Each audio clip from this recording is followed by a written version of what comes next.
نحمدہ و نصلی علی رسولہ الکریم۔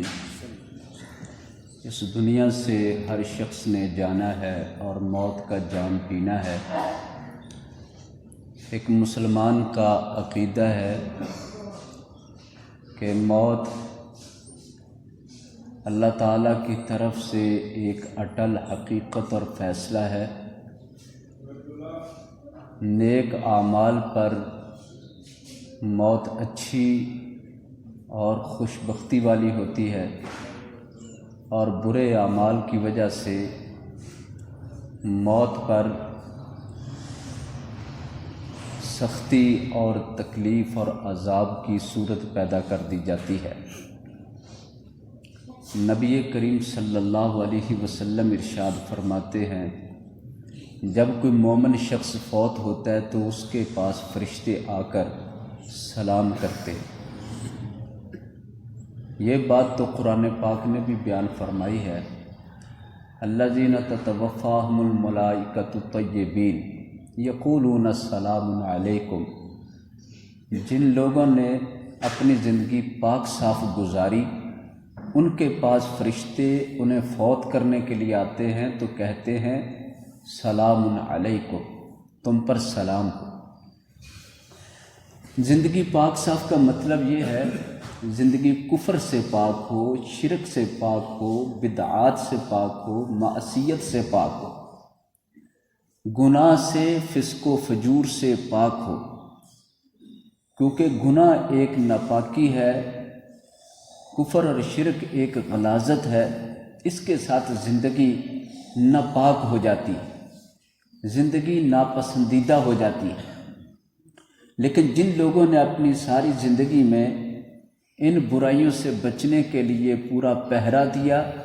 اور صاف ستھری زندگی گزار گئے، جب وہ فوت ہوتے ہیں اس وقت فرشتے ان کی جان لینے کے لیے آتے ہیں، تو نبی صلی اللہ علیہ وسلم نے یہ باتیں بتائیں کہ اس وقت فرشتے اچھی شکل میں خوبصورت چہروں کے ساتھ اس کے قریب آتے ہیں اور سلام کر کے اللہ کا پیغام سناتے ہیں کہ اللہ تعالیٰ نے اپنے پاس آپ کو بلایا ہے۔ تو اس وقت یہ جان بڑی خوشی سے اپنے جسم سے نکلنا چاہتی ہے، اس خاکی جسم سے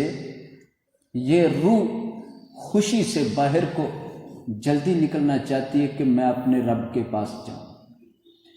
یا ایتھا النفس المطمئنہ ارجعی الی ربک راضیۃ مرضیہ، اے اطمینان والی جان اپنے رب کی طرف لوٹا، وہ تجھ سے راضی، تو اس سے راضی رہا، میرے بندوں میں داخل ہو جا اور میری جنت میں داخل ہو جا۔ یہ ہے وہ فیصلہ جو اسے سنایا جاتا ہے۔ تو اس وقت بندہ مومن کا دل اللہ تعالیٰ کے ملاقات کے لیے شوق رکھتا ہے۔ اس لیے آپ صلی اللہ علیہ وسلم نے فرمایا، جو شخص اللہ سے ملاقات کا شوق رکھتا ہے اللہ بھی اس سے ملاقات کا شوق رکھتا ہے۔ جو اللہ سے ملاقات کا شوق نہیں رکھتا اللہ اس سے ملاقات کا شوق نہیں رکھتا۔ حضرت عائشہ رضی اللہ عنہا نے پوچھا، اللہ کے نبی صلی اللہ علیہ وسلم، بندہ اپنے رب سے ملاقات کا شوق یہ کس طرح پتہ چلے؟ آپ صلی اللہ علیہ وسلم نے ارشاد فرمایا، جب موت کا فرشتہ آتا ہے موت کا پیغام لے کر، اس وقت بندہ اپنے رب سے ملنا چاہتا ہے یا نہیں ملنا چاہتا، اس وقت پتہ چلتا ہے۔ یہ پتہ چلتا ہے کہ اب اس کے پاس جب فرشتے آئے وہ اللہ کی طرف جانا چاہتا ہے کہ نہیں۔ جب فرشتے اچھا پیغام سناتے ہیں تو پھر اس کا دل خوش ہو جاتا ہے، اس کی جان جلدی باہر آنا چاہتی ہے کہ میں اپنے رب کے پاس جاؤں۔ یہ ہے اللہ سے ملنے کا شوق، اللہ بھی اس بندے سے ملنا چاہتا ہے۔ اور پھر جس بندے کو فرشتے یہ کہیں کہ تو نے اپنی زندگی اللہ کی نافرمانی میں گزاری، آج تمہیں سخت عذاب دیا جائے گا، اور اس کے ساتھ فرشتے اسے کہتے ہیں اخرجوا انفسکم، اپنی جان باہر نکالو، اس وقت نہ وہ اللہ سے ملنا ہی چاہتا ہے نہ مرنا ہی چاہتا ہے۔ اس وقت اس کی جان جسم کے اندر چھپنے لگ جاتی ہے، پھیلنے لگ جاتی ہے، باہر آنے کی بجائے اندر کو جانے لگ جاتی ہے۔ پھر فرشتہ اس جان کو اس طرح کھینچتا ہے جس طرح ایک باریک کپڑا جھاڑی پر گیلا کر کے پھینکا ہو، کھینچے تو وہ اترے نہ، وہ نہ اترے، اور وہ کھینچتا رہے حتیٰ کہ تار تار کپڑا ہو جائے۔ اس طرح اس شخص کا عالم ہوتا ہے جس نے زندگی گناہ میں گزاری اور اپنے نیک عمل جو اس پر ذمہ داری کے ساتھ مقرر کیے گئے تھے کہ یہ تیری ذمہ داریاں، اس نے ادا ہی نہ کی۔ قرآن پاک میں اللہ تعالیٰ فرماتے ہیں کہ جب موت کا وقت آتا ہے اور موت وارد ہوتی ہے تو اس وقت بندہ کہتا ہے رب ارجعون، میرے رب مجھے پیچھے بھیج دے، دنیا میں مجھے دوبارہ دنیا میں بھیج دے۔ منت کرتا ہے، سماجت کرتا ہے اور فریادیں کرتا ہے، قال رب ارجعون، میرے رب مجھے پیچھے بھیج، لعلی اعمل صالحا، میرے عمل نیک رہ گئے، میں نیک عمل کر رہا۔ نیک عمل کی اس وقت اس کو بہت کمی محسوس ہوتی، اس کو اس وقت پچھتاوا لگ جاتا ہے۔ اب وہ بار بار رب سے یہی کہتا ہے مجھے واپس بھیج دے تاکہ میں نیک عمل کروں۔ اللہ تعالیٰ آگے سے جواب میں فرمائیں گے کہ یہ صرف منہ کی بات ہے جو تو نے کر دی، اب تجھے واپس جانے کا کوئی رستہ یا کوئی موقع نہیں۔ اب کہاں جانا ہے؟ آگے جہنم کا رستہ دکھایا جا رہا ہے، اب تیرے لیے صرف یہی رستہ رہ گیا۔ آپ صلی اللہ علیہ وسلم فرماتے ہیں نیک شخص کے لیے فرشتے سلام کرنے کے بعد، اللہ کا پیغام سنانے کے بعد اس کی جان کو نکالتے ہیں۔ وہ جان تو پہلے ہی اللہ کی طرف جانے کو تیار ہے، تو اتنی آسانی سے اتنی جلدی سے نکلتی ہے جس طرح مشک کا منہ ایک تسمے سے بند کیا ہو تو وہ کھولنے تو سارا مشک کا پانی فوراً باہر آ جاتا ہے، پر میں اس طرح وہ فوراً ہی جان باہر آ جاتی ہے۔ فرشتے اسے سبز رنگ کے خوشبودار رومال کے اندر، کپڑے کے اندر رکھتے ہیں اور آسمان کی طرف چڑھتے ہیں۔ اب وہ محسوس کر رہا ہے خوشبو کو بھی، آسمان کی بلندی کو بھی، کہ مجھے لے جایا جا رہا ہے۔ راستے میں جتنے فرشتے آسمان سے آ رہے ہیں یا اوپر کو جا رہے ہیں وہ کہتے ہیں اے نیک روح، تو نے اپنے رب کے حکم کے مطابق زندگی بسر کی ہے، تجھے مبارک ہو، تو نے یہ تھوڑی سی زندگی اللہ کی فرما برداری میں گزار لی، اب ہمیشہ کے لیے تیرے لیے اچھی زندگی ہوگی، اب تیری مرضی کی زندگی ہو۔ اتنی مبارکباد ملتی ہے، اتنی مبارکیں ملتی ہیں کہ اس کا من خوش ہو جاتا ہے۔ خوشبوئیں الگ آ رہی ہیں، آسمان تک پہنچ جاتے، دروازے پہ دستک دی جاتی، کون ہے؟ ہم فلاں کو لے کے آئے ہیں۔ فرشتے دروازہ کھولتے اس کا استقبال کرتے ہیں۔ وہی بات کہ تو نے اچھی زندگی گزاری، آج اللہ نے تیرے لیے بڑے انعامات رکھے، حتیٰ کہ ساتوں آسمانوں سے اوپر اللہ کے سامنے پیش کیا جاتا ہے۔ پھر رب فرماتا ہے کہ تو نے میرے حکموں کے مطابق اپنی زندگی گزاری ہے، میرے بندے کو قبر میں لوٹاؤ، میں نے قیامت کے دن جنت کا وعدہ کیا ہے، اب اسے قبر کے اندر رکھو، اس کی قبر کا فرش وہ مٹی کا نہ رہنے دینا، فافرشوا لہ من الجنہ، اب اس کا زمین کا حصہ، فرش والا حصہ وہ جنت کا بنا دو، جنت کا قلین بچھا دو، اور اس کے اوپر بھی جنت کی چادر ڈال دو، اس کے لیے اس قبر سے جنت کی طرف ایک کھڑکی کھول دو، جہاں سے جنت کی ہوا آئے، جنت کی خوشبوئیں آئے، جنت کے مناظر نظر آئے۔ اس کی قبر جنت کے باغوں میں سے ایک باغ ہی بنا دو۔ اب اس قبر کا فرش، قبر کی دیواریں، قبر کی کھڑکی، وہ سب کا سب جنت بنا دیا جاتا ہے۔ اور پھر وہ شخص کہتا ہے اے میرے رب، یہ جو جنت مجھے نظر آ رہی ہے مجھے اس جنت میں داخل فرما دے۔ اللہ فرماتے ہیں میرے بندے، یہ قیامت کے دن اس جگہ تجھے بھیجنا ہے۔ وہ پھر میت کہتی ہے وہ مومن بندہ کہتا ہے رب اقم الساعہ، رب اقم الساعہ، میرے رب پھر قیامت قائم کر، میرے رب قیامت قائم کر، میں اپنے اس خوبصورت جگہ میں چلا جاؤں۔ اس نیک بندے کو کوئی فکر نہیں ہے کہ اس کے گھر میں کیا ہو رہا ہے، پیچھے کیا ہو رہا ہے، کسی کو غم ہے یا نہیں ہے، اس کی تو اگلی زندگی بن گئی ہے، بس یہی اس کو کافی ہے۔ اور جس شخص کے نیک اعمال نہ تھے، نیک عقیدہ بھی نہیں تھا، جب فرشتے اس کی جان نکالتے، یہ وہ باتیں ہیں جو حقیقت ہیں، یہ جو میں آپ سے باتیں کر رہا ہوں یہ بار بار دہرانے والی باتیں، یہ میرا اور آپ کا ایک انجام ہے، ایک رستہ ہے، ایک دروازہ ہے جس سے گزر کے جانا ہی جانا ہے، کسی کو اس سے استثناء نہیں، کسی کو معافی نہیں ہے۔ موت کا جام ہر کسی کو پینا ہی پینا ہے، اور اس موت کو تو ہم بھول گئے، باقی جہان کی باتیں تو ساری یاد ہیں۔ پیارے نبی صلی اللہ علیہ وسلم فرماتے ہیں اکثر ذکر حازم اللذات الموت، سب سے زیادہ ذکر موت کا کیا کرو، یہ دنیا کی لذتیں، دنیا کے مزے سارے توڑ کے رکھ دیتی ہیں۔ دنیا کی وجہ سے انسان گناہوں میں پڑتا ہے، اسی لیے تو ایک مقام پہ کہا گیا ہے حب الدنیا رأس کل خطیہ، دنیا کی جہاں جتنی محبت ہے اتنے ہی زیادہ اس میں گناہ ہے۔ یہ دنیا یہ ایک دھوکہ ہے، اس دنیا کے پیچھے جتنا بھاگنا ہے، اس کی طلب جتنی زیادہ ہوتی جانی،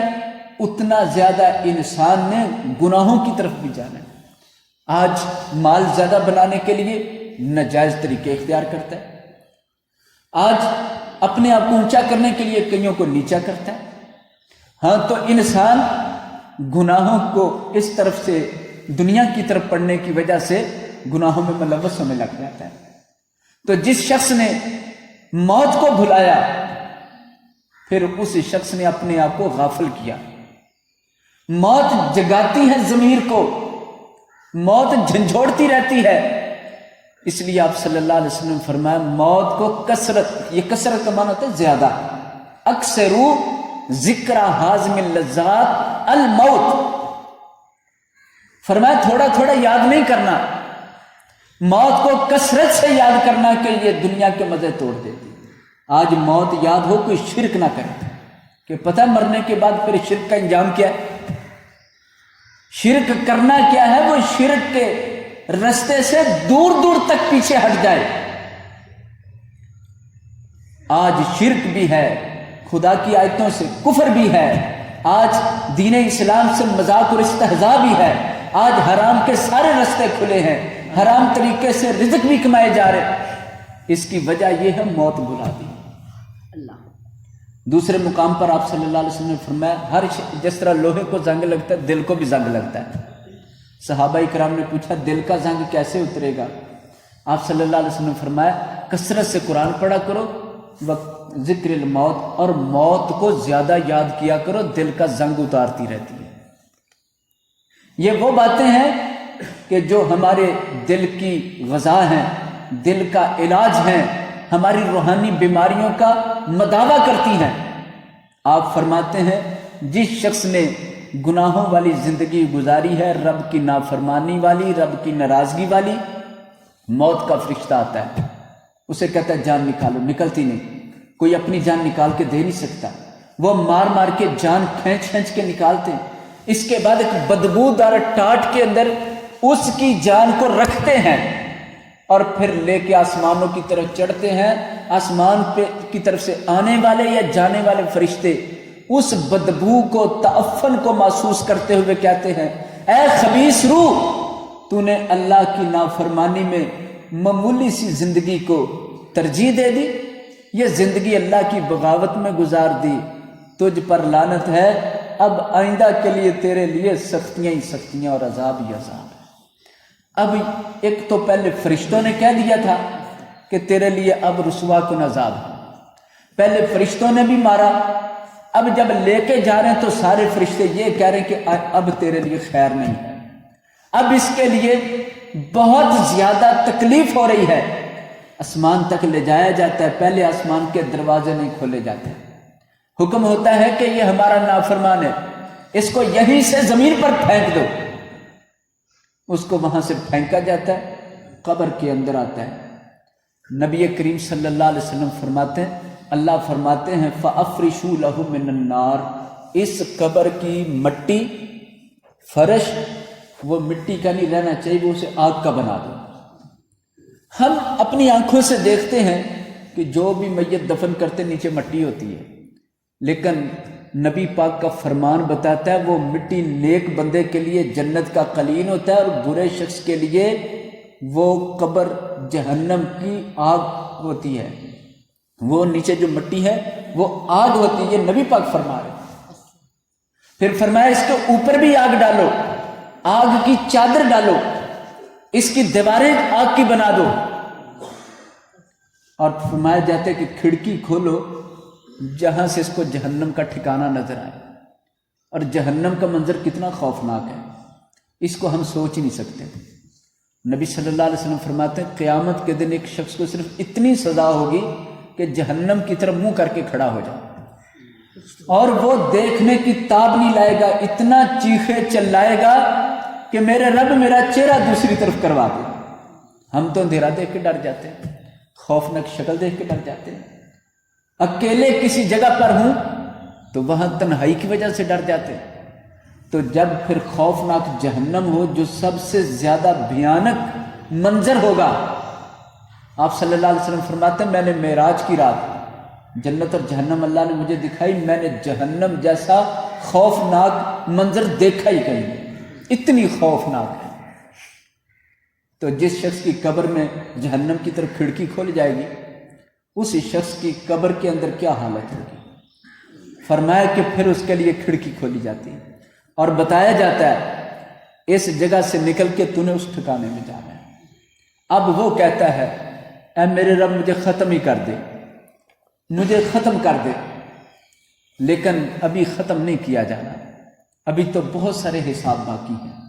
حتیٰ کہ فرشتے حساب کے لیے آ پہنچتے ہیں، نیک بندے سے حساب لیتے ہیں، برے شخص سے بھی حساب اور سوال جواب ہوتے ہیں۔ وہ کیا سوال اور جواب ہیں وہ بڑے غور طلب ہیں، انشاءاللہ ان کو کل ذکر کریں گے، کیونکہ رمضان کا آخری عشرہ وہ ہم فکر آخرت کا رکھا کرتے ہیں ہر سال ہی، کہ جس میں موت، قبر کے سوال اور معاملات، حشر کے دن قبر سے کیسے نکل کے جانا ہے، پھر میدان معاشر میں کس طرح حساب ہونا ہے، جنت کا ذکر، جہنم کا ذکر، یہ چیزیں انشاءاللہ تعالی ہم اس عشرے میں پیش کریں گے۔ اللہ تعالیٰ سے دعا ہے اللہ تعالیٰ نیکی کی توفیق عطا